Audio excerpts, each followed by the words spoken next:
Wala eh. A sign of defeat, mga kababayan. Kasi rattle sila yung PDP laban sa patong-patong na kaso na isinampa ng ating mga authorities laban sa kanila. Doon pa lang sa impeachment po, taranta na si Sara, taranta na si Digong, in-employ na yung pinakang matitinding mga law firm. Para sakluluan si Sara po, nagpasaklulo sa Supreme Court. Mamaya sa susunod nating video.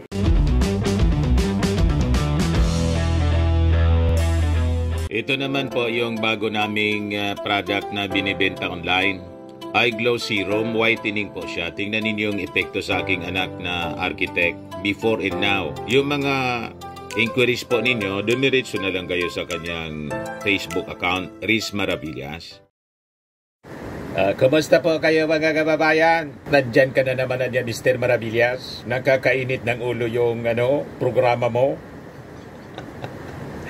Ang nakakainit po, hindi yung programa ko, yung mga kwento, lalo na sa politika. Pero relax lang po tayo. Para ma-relax, tulad kahapon po, joke time muna tayo sa simula. Kwentong katatawanan, para ma-relax yung inyo pong ma-relax ang inyong pakiramdam. Hindi may stress. Pwede niya Mr. Maravillas ang kwentong katatawanan. O ito, tulad po mga kababayan kapon, classroom setting tayo. Sa eskwelahan, paano nito ning Sara Duterte as DepEd Secretary? English class po. Sabi ng teacher po doon sa English class. In my class anya, I do not want to hear you speaking Tagalog. Kasi English class po. Is that clear? Terror po yung yung teacher. Tiger look palagi. Tensyonado yung kapapasok pa lang. Tensyonado na yung classroom. Sabi ng isang estudyante, yes ma'am. O ngayon, sabat ng teacher, okay, let me know your name first. What's your name? Please stand up. Tayo yung estudyante. Ma'am, my name is Early 7, Strikeland, Never Broke. Na-impress po yung yung teacher. Sabi ng teacher, wow! Are you film? Filipino-American ang sabi niya. Are you film? Sagot ng estudyanteng very smart, very bright. No ma'am, it's the English term for my real name. So what is your real name? Sabi ng teacher po. Sagot po ng estudyanteng very bright. Agapito Hampas Lupa Di Magiba.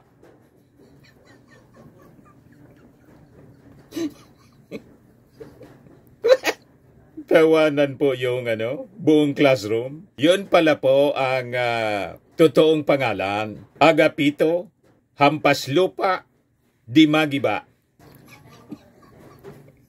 Ang English mga kababayan na ang kanyang pangalan. Kasi ayaw ng teacher na magsalita sa kanyang klase na Tagalog, English klase. So ang pangalan niya sa English, Early 11, Agapito. Ganon ba lang translation ng Agapito? Early 11, Strikeland. Ang Strikeland sa Tagalog, Hampas Lupa.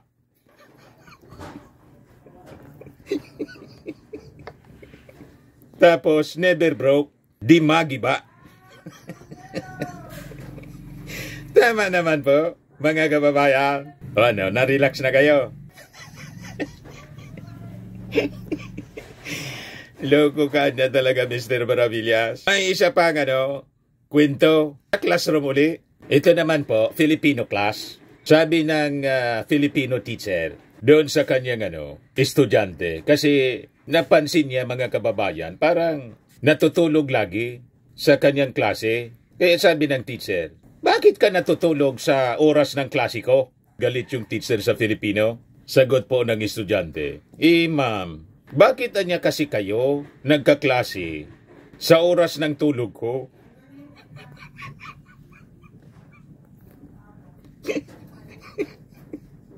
Para niya talaga, Mr. Maravillas. Yun ang natutunan ng mga estudyante kay Sara. Sabi dito sa amin, balagbag akong minasimbag, balagbag po kung sumago.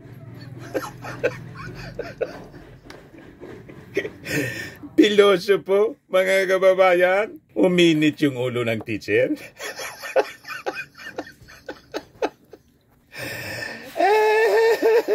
Wait!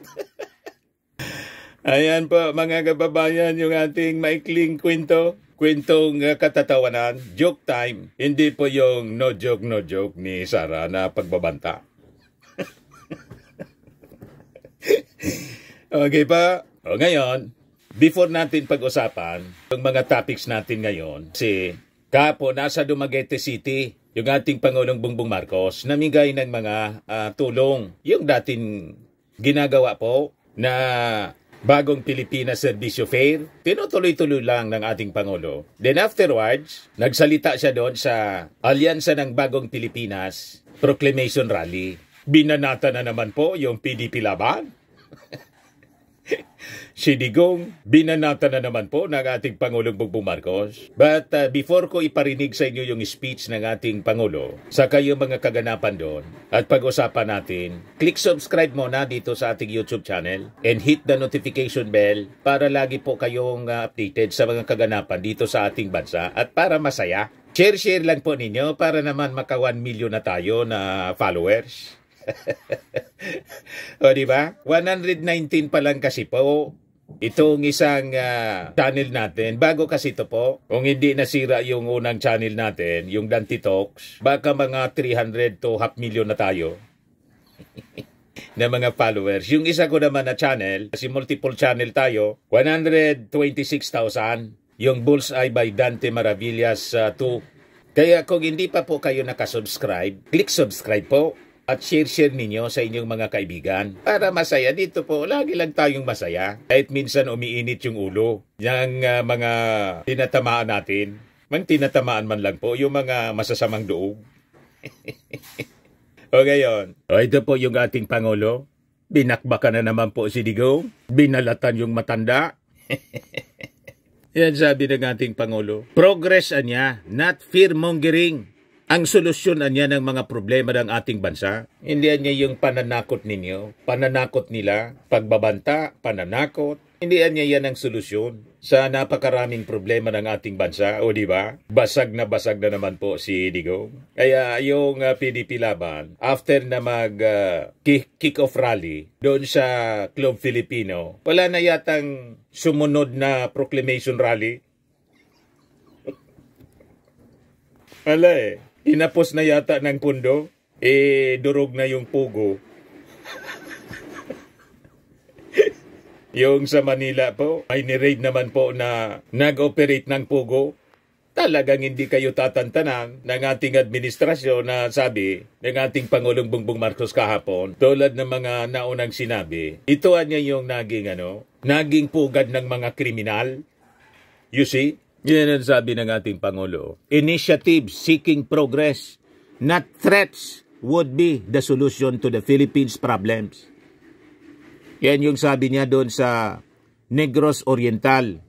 Grabe pong dumalo na mga kababayan natin doon. Kitang-kita yung panalo ng Alyansa ng Bagong Pilipinas. Libo-libo po. Yung PDP laban, hindi na naulit yung kampanya. Wala eh. A sign of defeat, mga kababayan. Kasi rattle sila yung PDP laban sa patong-patong na kaso na isinampa ng ating mga authorities laban sa kanila. Doon pa lang sa impeachment po, taranta na si Sara, taranta na si Digong, in-employ na yung pinakang matitinding mga law firm.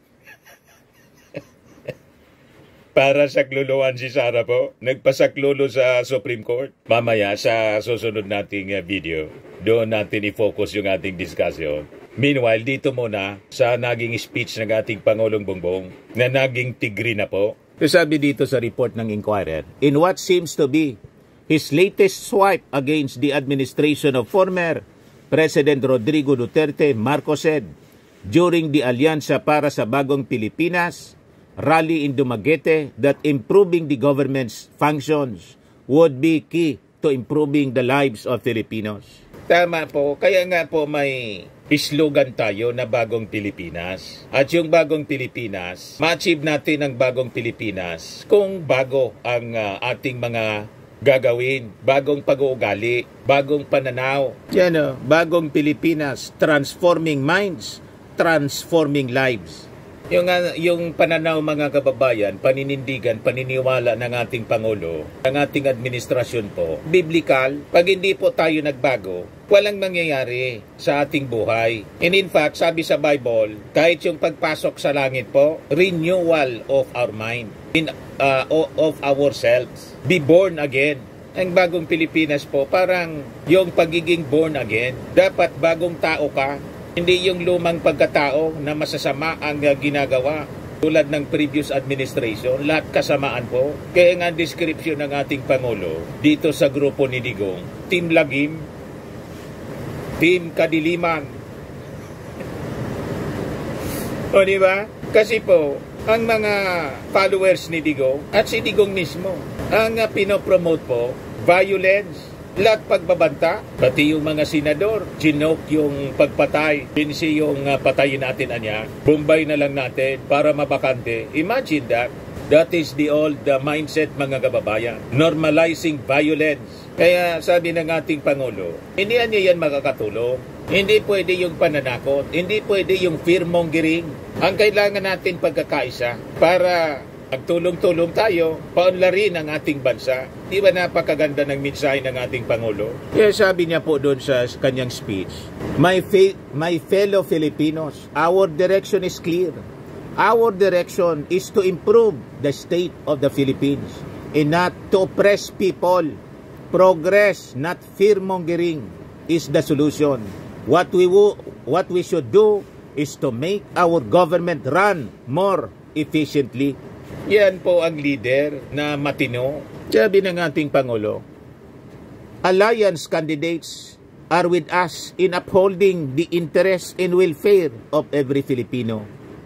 We will fight for our sovereignty and our rights through diplomacy and with our dignity maintained. Yan ang nakaka-inspire mga kababayan na pananalita ng isang leader. Hindi yung kada bes na lang ang marinig mo pagbabanta, pagmumura, pagbabanta, masasamang salita.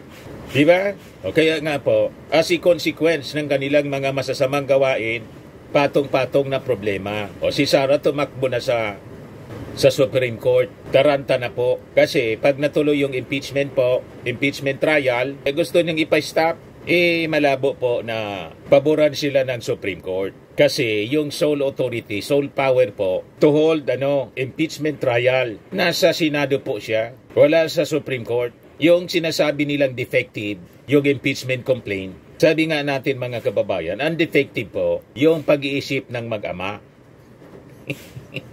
Kasi kung hindi po defective yung pag-iisip nila, hindi sana ito nangyari sa kanila. Tama po? Kaya lang, ayaw man nila makinig sa atin. O di, what you sow, you reap. Di ba? Kung anong tinanim mo, yun ang inyong aanihin. Nagtanim ka ng hangin, bagyo ang inyong aanihin. Yan ang sabi sa Bible po. You sow a wind, or you sow the wind, you reap the whirlwind. Ganun lang po. That's normal. Pero hindi pa nila mga kababayan nare-realize. Ipinagpapatuloy pa rin nila. Kasi nga, namihasa, nasanay sila sa ganyang mga gawain. Sabi nga natin, dito sa Bicol, daing pangpang na dainin kampang. So nakakuha ng katapat, minaliit nila yung kakayahan ng mga Marcoses, lalo ng ating Pangulong Bongbong Marcos, minamaliit nila. O ito na ngayon, taranta sila mga kababayan. And in fact, yung impeachment case, impeachment complaints, sabi ni Sara, unbothered daw siya. May unbothered bang ganyan yung reaksyon? Tumakbo na mga kababayan sa Supreme Court. Yung kanyang mga abogado, yung nauna yung grupo ni Turion, tapos siya na mismo. You see? Sabi dito sa balita, Marcos also doubled down on his belief that the government does not need to kill thousands of individuals just to be successful in the fight against crimes. So direkta pong patama, direktang hambalo sa mga policy, dinurog yung mga policy ng previous administration ni Digong. Wala niya. Hindi man natin dapat dinadaan sa patayan. Kaya sabi ng ating Pangulo, in the fight against drugs and crimes, we do not need to go through a bloody solution. We do not believe that we need to kill thousands of Filipinos just to solve this problem. There is a proper way to ensure peace in our country. Palakpakan po yung mga supporters ng ating Pangulo sa Dumaguete City. Na una, nag-distribute muna po ng mga tulong yung ating Pangulo para hindi masayang yung kanyang biyahe. To ensure order, we need to craft good laws, sabi niya. Ensure effective implementation and support our police officers and most especially our local officials. Kaya po, suportado ng mga local officials yung mga kandidato po ng Alyansa ng Bagong Pilipinas. Kaya malamang sa malamang, pag palapit po yung eleksyon, makikita na natin baka nga mag 12-0 po. Laging kasama yung ating Pangulo sa kampanya, dinudumog po ng napakaraming tao. So yung mensahe for unity and peace ng ating Pangulo makakaabot po sa grassroots level, mismo direkta sa ating mga mamamayan. Mga botante po sila. Pakinggan natin yung parte ng speech ng ating Pangulong Bongbong Marcos. Mga kababayan, malinaw ang direksyon natin. Ang direksyon natin ay ang mapaunlad ang Pilipinas, hindi mang-aapi. Pag-unlad, hindi takot ang solusyon. Ang solusyon ay ang dapat pagandahin ang ating patakbo ng ating pamahalaan. Ang mga kandidato ng alyansa ay kasama natin sa pagtataguyod ng interes at kapakanan ng bawat isang Pilipino. Ipaglalaban natin ang ating soberanyo at karapatan na may diplomasya at may dignidad. Hindi natin isusuko ni isang pulgado ng ating teritoryo at hindi tayo kailangan sumunod o magpaapekto sa kagustuhan ng sino mang iba. Tayo ay may ganap na karapatan at dapat makinabang sa yaman ng ating minamahal na bayan. Sa laban kontra krimen at droga, hindi po natin kailangan dumaan sa madugong solusyon. Wala po kaming paniniwala na kailangan pong pumatay ng libo-libong Pilipino para mabigyan ng solusyon itong problema na ito. May tamang paraan po para tiyakin ang kapayapaan. Kailangan, para maging maayos, ay kailangan ang gagawin natin sa pamamagitan ng mga maayos na batas, epektibong pagpapatupad at mga malakas na suporta sa ating mga pulis at lalong-lalo na sa ating mga lokal na opisyal. Sa ekonomiya at trabaho, hindi natin kailangan umasa sa ilegal na industriya tulad ng Pogo na binanata na naman po yung Pogo ng krimen, naging pugad ng ang solusyon ng trabaho, disenteng sweldo at suporta sa maliliit na negosyo. Ito po ang aming hinaharap sa inyo. Ito pong alyansa. Bakit po tawag sa amin ay alyansa? Dahil kung titignan niyo po, kung minsan, pagka lumalabas sa mga kandidato, pare-pareho pong kulay ang suot na t-shirt. Kami iba-iba. Dahil sa iba't ibang partido kami nanggagaling. Ngunit, pumayag po silang lahat na magsama-sama dahil nakakaunawa po sila na ang tanging solusyon para sa mga problema natin ay ang magkaisa. Kapag yung kabila hindi makaunawa ay nagkapit-bisig, ng unity, kapag tayo mga Pilipino ay nagtutulungan at nagmamasa't isa, makikita po natin ang maganda ang ang pupuntahan, ang tutunguan ng ating minamahal na Pilipinas. Kaya po, nandito po kami upang muli hingin ang inyong suporta para sa darating na halalan, para sa kaunlaran ng Pilipinas, para sa pagpaganda ng buhay ng bawat Pilipino, para sa pagpaganda ng Pilipinas. Ito po ang alyansa sa Bagong Pilipinas. Maraming salamat, Dumaguete! Punong-puno po, dinumog. Mabuhay ang daming Pilipinas. tao. Aliyas! Tingnan niyo naman ang crowd, mga kababayan. Yan po ang crowd, oh. Talagang dinudumog ang alyansa ng Bagong Pilipinas. Di ba mga kababayan? Pagpatipon pa lang ng tao po, panalo na yung kabila po, yung Team Lagim, Team China, walang crowd po. At after nung hindi na niyata nasundan yung sa Club Filipino after the proclamation rally po nila.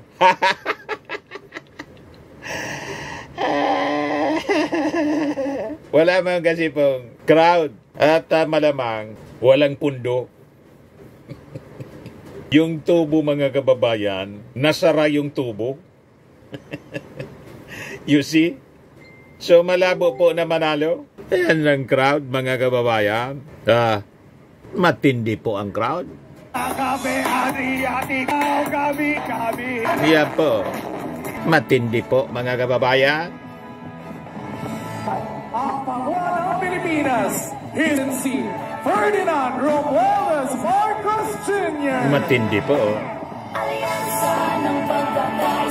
Ano kayo ngayon? Tapos yung ating Pangulong Bongbong Marcos at yung alyansa, mga candidates ng alyansa, hindi mga bastos po pag nagsalita sa stage. Yung kabila po, toxic. Manang-mana sa idolo nila. O ngayon, ito naman yung trabaho sa Bagong Pilipinas, Dumaguete City, Negros Oriental. May jobs fair po doon. Yan po. O diba? May kadiwa ng Pangulo.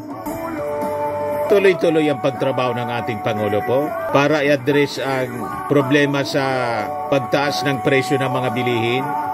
Yan dinudumog talaga po siya ng mga tao. Jobs fair po ito. Ay mayroong 15 participating employers na handang tumanggap ng aplikasyon ng mahigit 3,000 job seekers at beneficiaries ng DSWD 4Ps. Ang Pangulo ng Republika ng Pilipinas, His Excellency Ferdinand R. Marcos Jr. Grabe pong tao palagi. Yan po. Maraming salamat sa ating butihing kalihim ng DSWD, Secretary Rex Gatchalian. Please, pagsiupo po kayo. Magandang hapon po sa inyong lahat.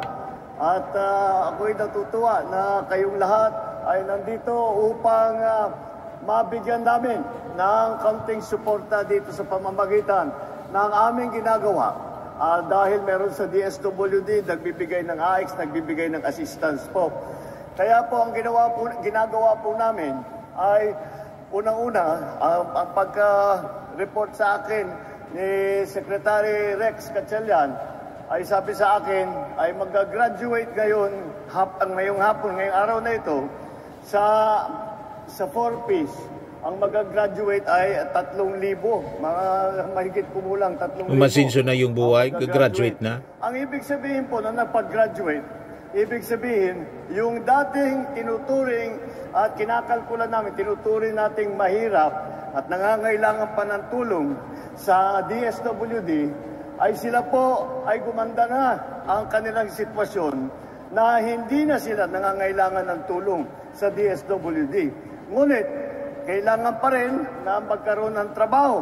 Kailangan pa rin na kahit na para mas magandahin pa ang kanilang kabuhayan, ay kailangan po makahanap ng magandang trabaho. Kaya po meron din tayong job fair na tinatawag trabaho sa mga Pilipinas. Ito po ay pinagmamatching po natin. Pinagmamatch po natin lahat ng mga aplikante doon sa mga trabaho na bagay sa kanila, na bagay sa kanilang kakayahan. At yan po ay in-inspection lang po namin. Andyan din po ang iba't ibang ahensya para yung mga clearance na kailangan para makapag-apply ng mabuti o para makapagkuha ng trabaho, ay nandyan po lahat upang yung tinatawag na lagi po nating naririnig, ay pinapatupad po natin yung ganong klaseng konsepto ay one-stop shop.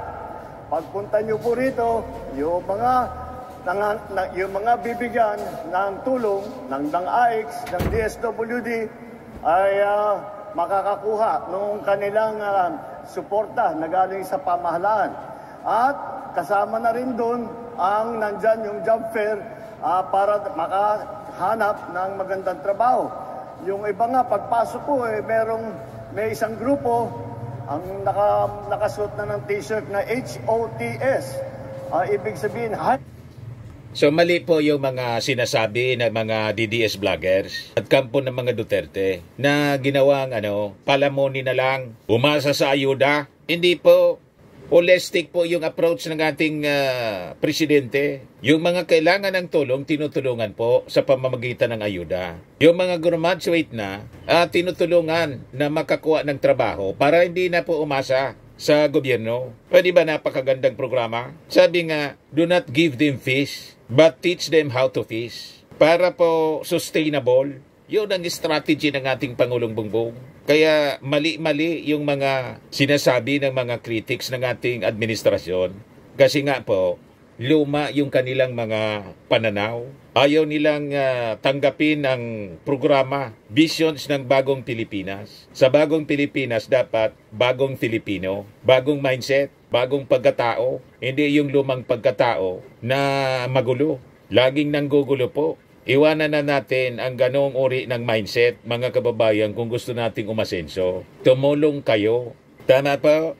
Balikan natin yung ating Pangulo. On the spot. Ibig sabihin, meron na rito, nakakuha na ng trabaho. Congratulations sa inyo. Yung mga iba po na nag-a-apply pa lang, good luck sa inyo. Sa palagay ko naman, kahit papano, sa galing ng ating mga manggagawa ay makakahanap ng trabaho na maganda.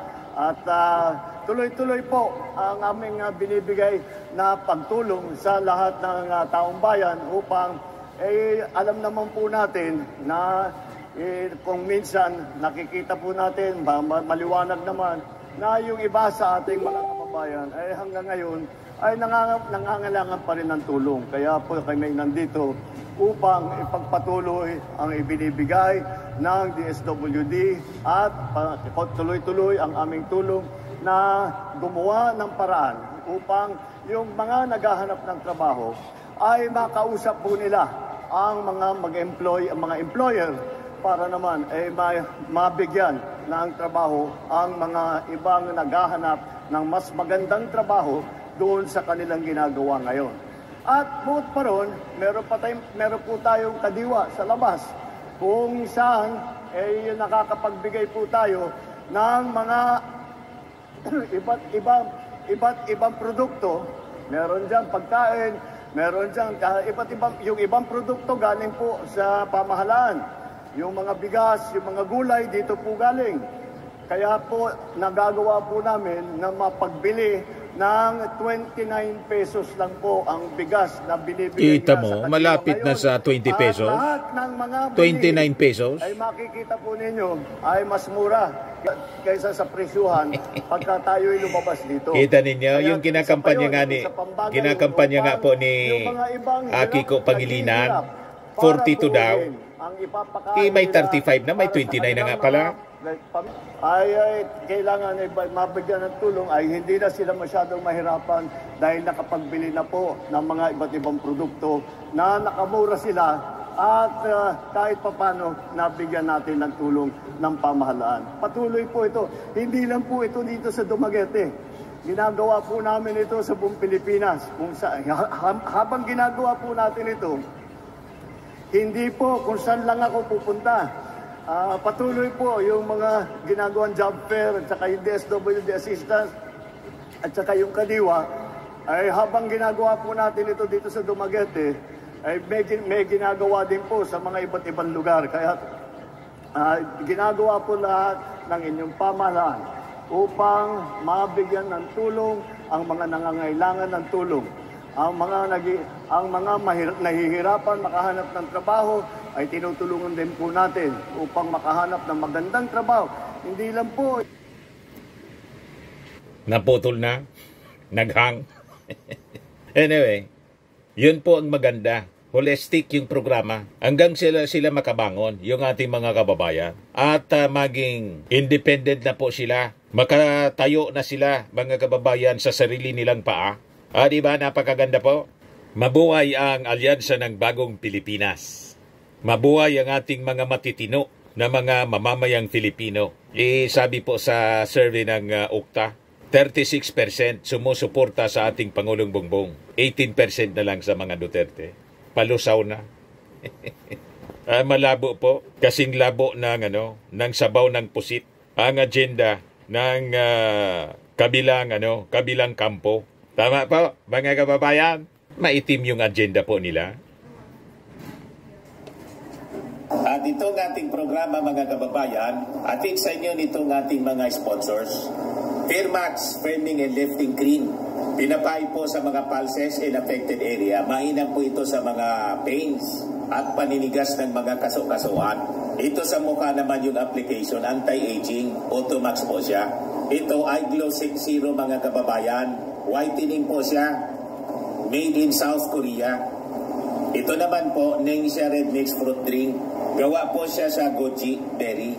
May anti-cancer properties po siya. At sa mga nagana po ng malinis and spacious fitness gym, pumunta lang po kayo sa aming Colossal Fitness Gym. May Grab Car Rental din po kami. At bills payment po sa aming office. At saka sa mga mahilig po sa mga imported bags, manood po kayo sa live selling ni Madam Aileen Rosales sa kanyang Aileen Closet po. Pati mga shoes, ito yung kanya po. Ito yung kanyang page. Kita ninyo, napakagandang mga online selling po siya. Si Madam Aileen Rosales. At cellphone number niya po, 773-798-7816.